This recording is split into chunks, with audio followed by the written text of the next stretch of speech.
You are Locked On Irish, your daily podcast on the Notre Dame Fighting Irish. Part of the Locked On Podcast Network, your team every day.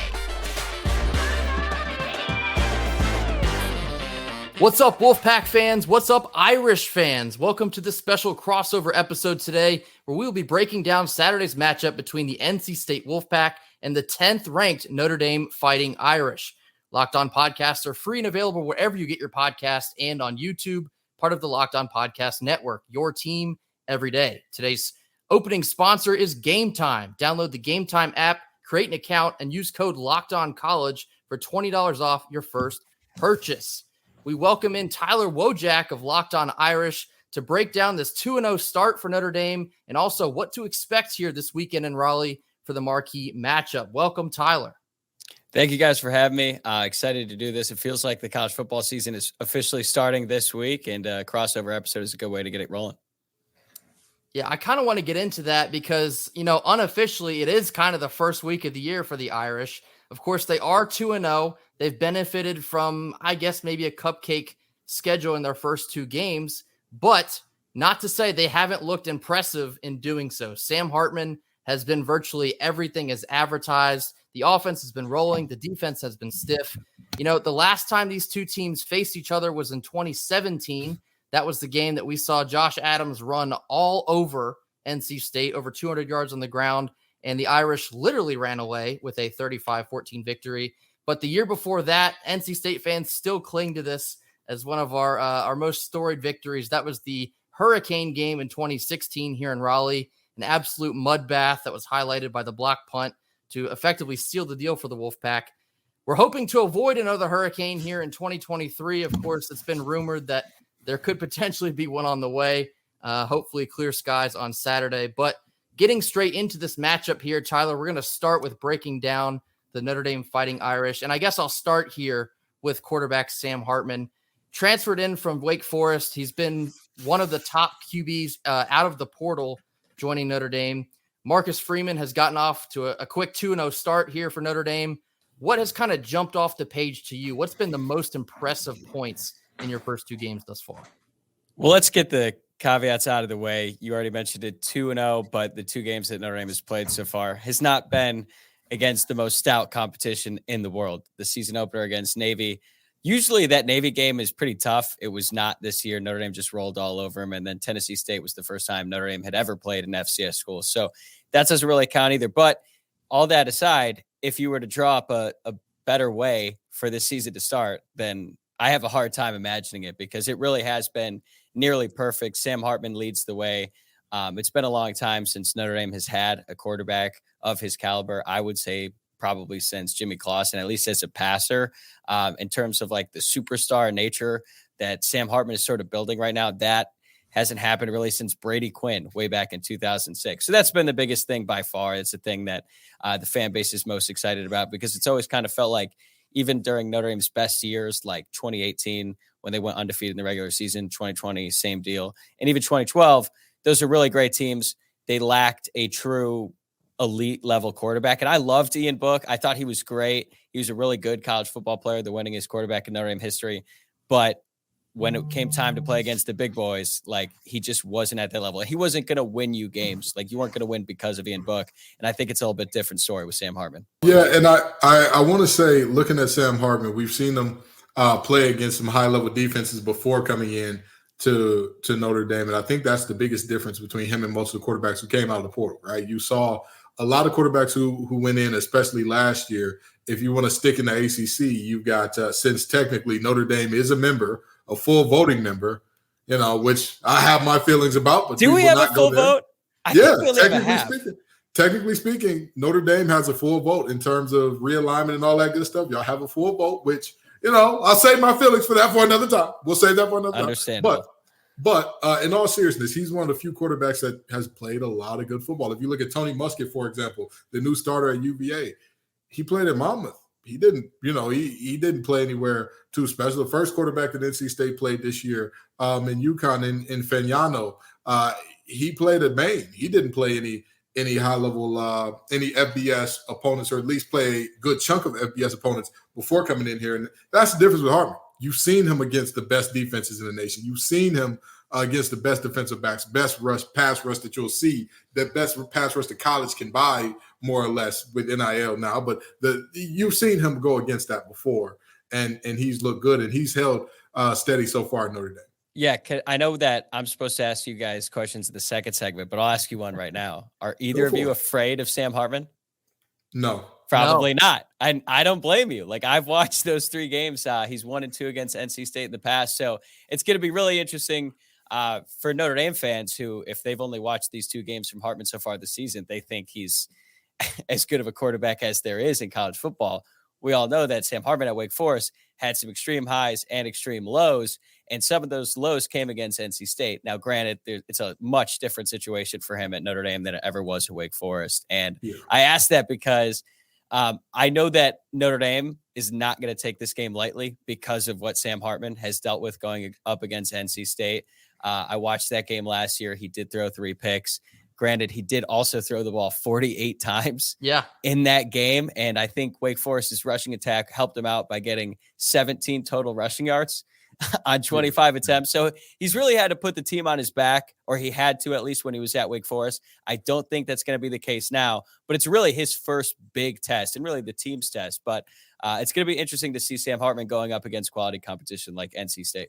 Right. And of course, the Notre Dame offense, the headliner is always going to be Sam Hartman, but I want to hear more about what else you guys have under the hood. And Kenton and I actually had this take, I believe it was either Tuesday or Wednesday's episode, but we said that Sam Hartman's receiving core at Wake Forest was better than the receiving core that he has here at Notre Dame. I want to give you the chance to defend them here. Honestly, it's from your perspective, it's hard to disagree with that. Notre Dame doesn't have a player, at least right now, that has proven to be as capable as a guy like A.T. Perry was at Wake Forest. He was awesome. And so far, Notre Dame they have a lot of unproven wide receivers. Personally, I think that over time, a lot of these guys will develop because I'll just be honest with you. Last year, the wide receiver situation at Notre Dame was really bad. At one point, they couldn't even run like a full practice because they only had 6 scholarship receivers left on the roster. But Chancey Stuckey came in. He's the wide receivers coach. He's totally revamped that room, signed 4 guys last year, and expect 2 of them, 2 true freshmen to play. Jane Greathouse, he had 2 touchdowns against Navy, and then Rico Flores, he's from California. He's a real part of the rotation now. So I would say Notre Dame lacks an explosive wide receiver number 1. Okay. But the way that Sam Hartman has been distributing the ball, at least through the first 2 games, he's been getting it all over the field, like a bunch of different guys getting catches. Notre Dame doesn't have a Michael Mayer level tight end like they have in the past, but they have some very capable pass catchers there at tight end as well. So I'm not even going to push back on that too much until a receiver at Notre Dame really steps up and plays at the level that someone like A.T. Perry did. But I think the depth of the room, top to bottom, is a little bit better than maybe what he had at Wake Forest. And I think this is a great measuring stick for the wide receivers as well, because NC State is a great secondary. And if someone were to step up in this game, I think it would say a lot about their capabilities, whoever that player may be. For sure. Absolutely. And let's get into the other side of the ball, because I played defensive line in college. I want to talk about your defense. I want to talk about the guys who are made for the stops. You've got Marcus Freeman, who was never a head coach before this, specifically defensive coordinator and all that coming into this. What is it that makes this defense so special that you've allowed 6 points coming in through your first 3 games, or 2 games, rather?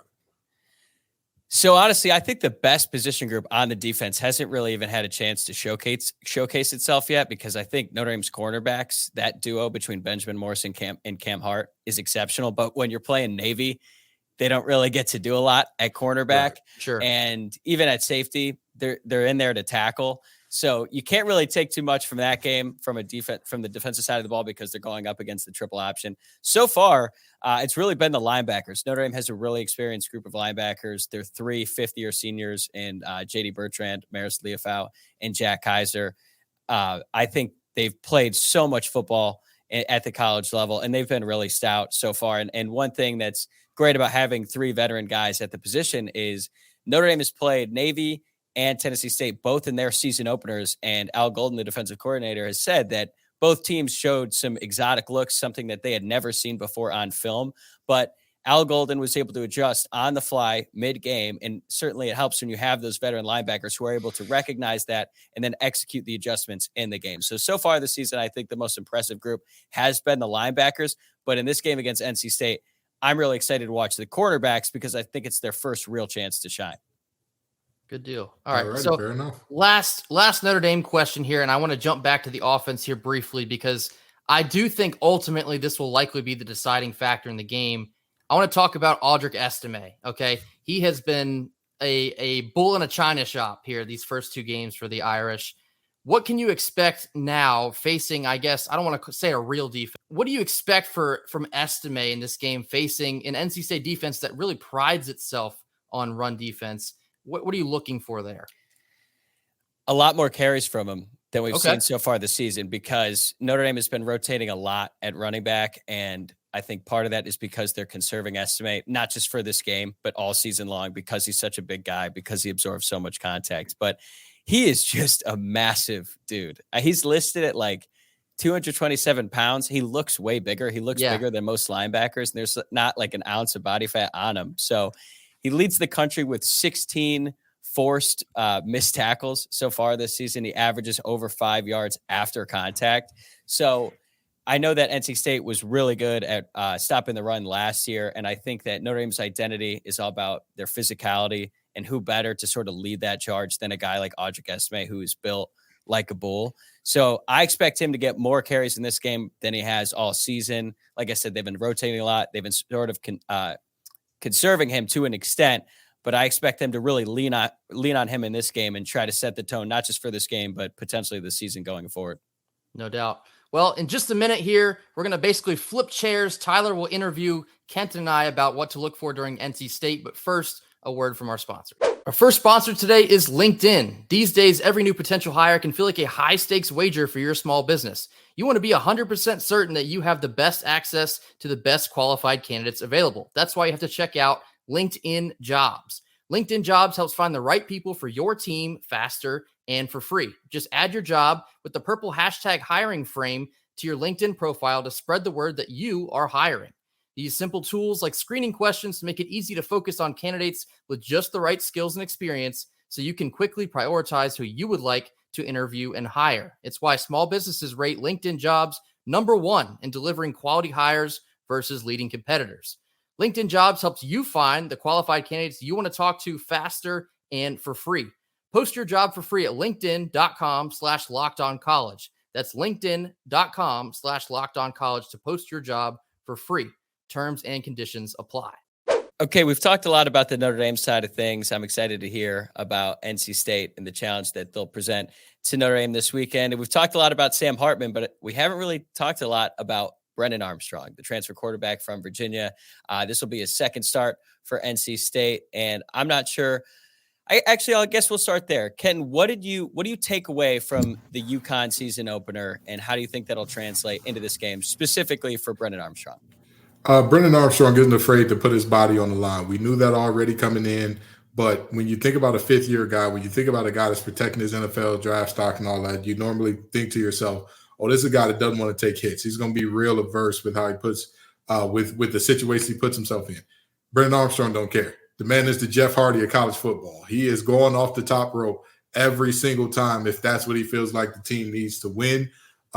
With that being said, the offensive line didn't really provide enough time for him to truly show a full display or his full arsenal. But that's one thing that I took away from this that I was a little surprised about, because we've seen him in the past get hurt and banged up playing like that. And so you think to yourself, all right, this ain't a linebacker. This ain't a defensive end. This ain't a hard-hitting safety. This is a quarterback. After you get hurt playing quarterback that way, you think that you go back and adjust entirely your game plan. Not him. He's still rolling and trucking and doing what he's got to do.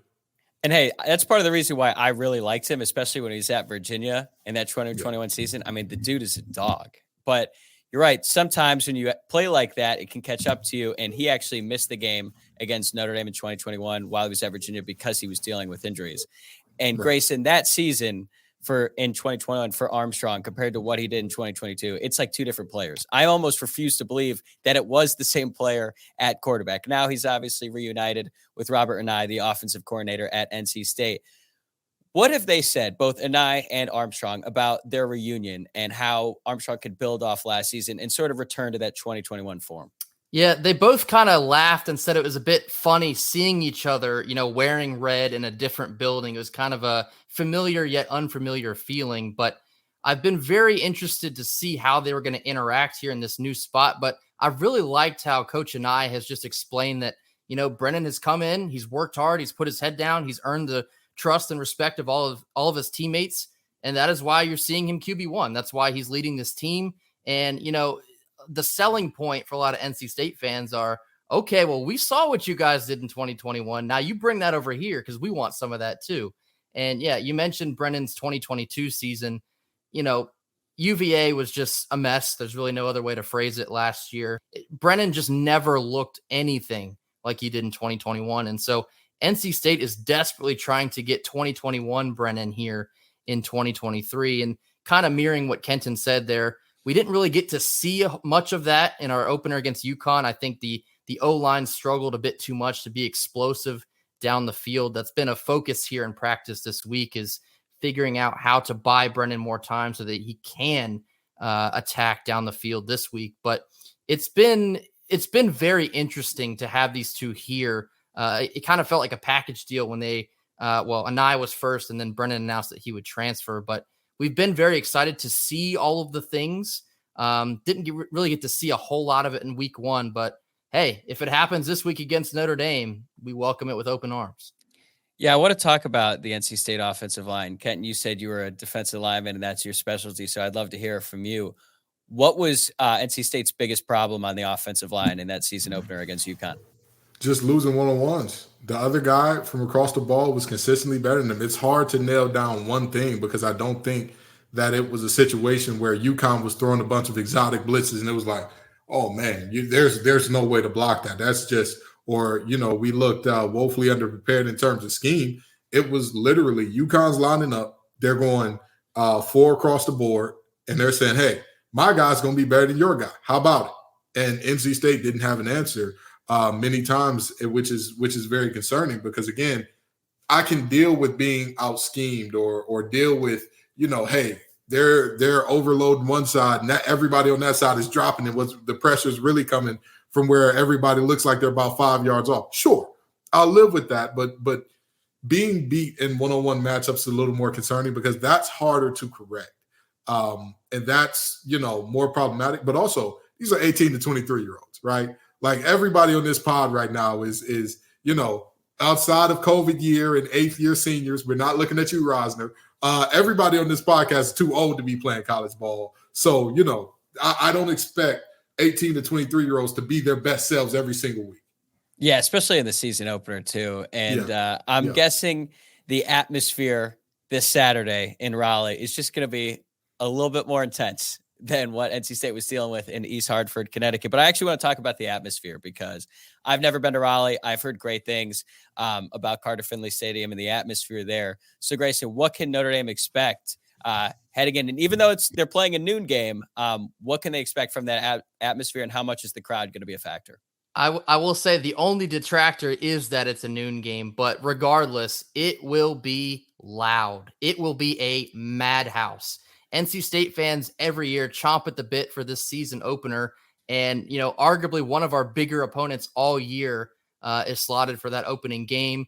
We're unveiling, I believe it's the biggest new video board in the ACC. So that's very exciting. A new sound system. So the place will be absolutely jumping. I even heard Coach Dorn the other day with his media availability kind of teased fans that they should just tailgate overnight so they're ready to go Saturday morning into that noon kick. But it'll be unlike anything Notre Dame has seen so far this year.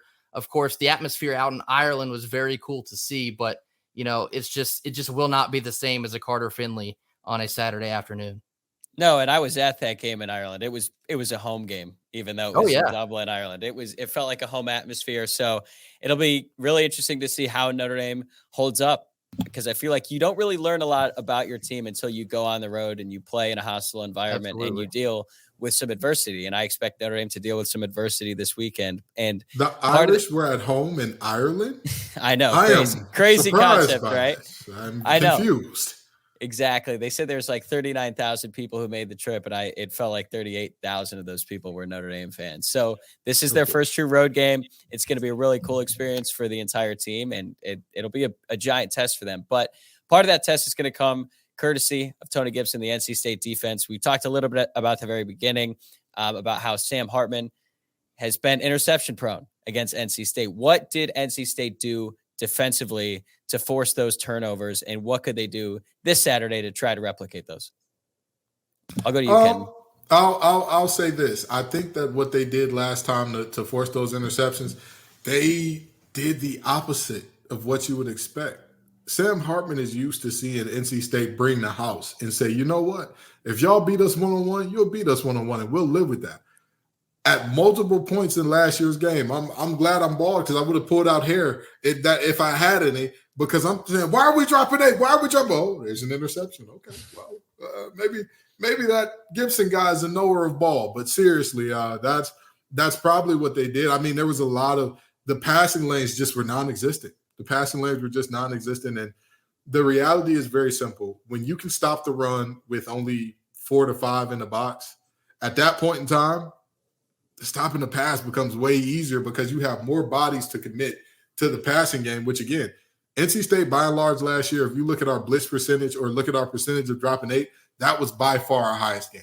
Yeah, and adding in here real fast, something that Tony Gibson excels at is disguising his blitz packages. And something I heard him say on one of our ACC media days here just weeks ago is he said, when we go to Vegas, we don't play $5 blackjack. We're going all in. And so this is a guy that will not be afraid of Sam Hartman. The secondary will not be afraid of Sam Hartman. We've seen him before. Of course, he is driving a shiny new chrome car now, but we're very accustomed to what he's able to do on the field. And I think the NC State defense is going to feel pretty confident about their skills against his. Ken, how do you feel about NC State's defensive line going up against Notre Dame's offensive front? Because every year the offensive line is really going to take Notre Dame as far as they go. Basically, this year Notre Dame has 2 really strong tackles led by Joe Alt. He could be the first offensive tackle taken off the board in this year's NFL draft. But NC State is certainly a formidable opponent, especially on that D-line. I said this before on Locked On Wolfpack, and I'll say it now. One of the best things that could have ever happened to NC State happened. Some of our captains and our leaders did not play well against UConn. That is what you absolutely want to see, because now you can light a fire under the entire team via sending a message to the stars and saying, "Hey, Davin Van, this 70-something yard run, this is on your head. This B gap here, this is your gap. You don't cross the tackle's face. The guards see the tackle seals you off. We've got 2 hats in the gap, and what happens? If you're not in your gap, the ball will always find it." Well, guess what?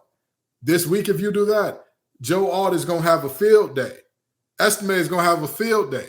You're going to have a 200. Listen, I'm sorry. I'm not buying 225. Y'all can say that all you want. No, I'm with you. I don't believe it either. I know. I've seen rosters live before. That you're going to have a 235 to 40-pound freight train running at your 190-pound soaking wet safety completely unmolested. Is that what you want for your defense? Absolutely not. So with that being said, I think that this will be a much better battle than folks think in the running game. I think the passing game is where Alt and company would have a more decided advantage. I believe the other tackle is, I believe, Gaines. Am I correct there? Or for Notre Dame, Blake Fisher.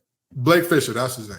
Blake Fisher is another guy that he excels in the passing game as well. And I think that both of those guys are going to present a lot of problems in terms of getting pressure just with rushing 3 or 4. But with that being said, I think that this running game is going to be a heck of a battle to watch. There's going to be NC State prides themselves on the ability to do what they want to do up front and stop the run without having to commit a bunch of bodies to it. Notre Dame prides themselves on hitting people in the mouth, being the big bad bully when they show up on the field. So it's going to be a great matchup to see. Without a doubt. Now that we've covered it from the Notre Dame side, the NC State side, I think it's time for some predictions. That's coming up right after this. College football season is here, and this season, Locked On is kicking up our coverage with Locked On College Football Live. Each Friday, Locked On will go live from 11 a.m. to 1 p.m. Eastern on every Locked On College YouTube channel. College Football Kickoff Live will cover playoff implications, conference rivalry games, and go in-depth like only Locked On can. our stable of Locked On College hosts covering their team every day. Find Locked On College Football Kickoff live every Friday from 11 a.m. to 1 p.m. Eastern on any Locked On College YouTube channel. You won't want to miss it. Our second sponsor for today is Gametime. If you're looking for last-minute tickets to this big-time Notre Dame NC State game this Saturday in Raleigh, look no further than Gametime. Forget planning months in advance, especially because you got about 48 hours. Gametime has deals on tickets right up to the day of the event. Get exclusive flash deals on tickets for football, basketball, you name it, Gametime has got it. The Gametime guarantee means you'll always get the best prices. If you find tickets in the same section and row for less, Gametime will credit you up to 110% of the difference. That is incredible. So, download the Gametime app, create an account, and use code LOCKEDONCollege for $20 off your first purchase.